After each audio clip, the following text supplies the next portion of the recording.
summa istaqamu, kemudian dia istiqamah. Istiqamah artinya selalu mau beribadah.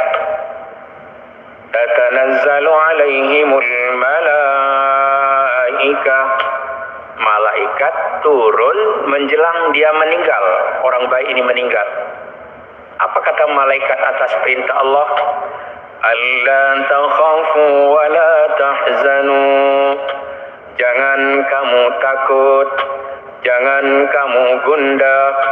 Wabshiru bil jannati allati kuntum tu'adun, dan bergembiralah engkau dengan surga yang telah dijanjikan oleh Allah kepadamu.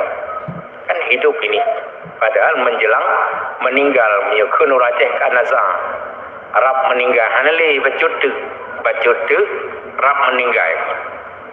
Tinggal hanya mengucapkan kalimat la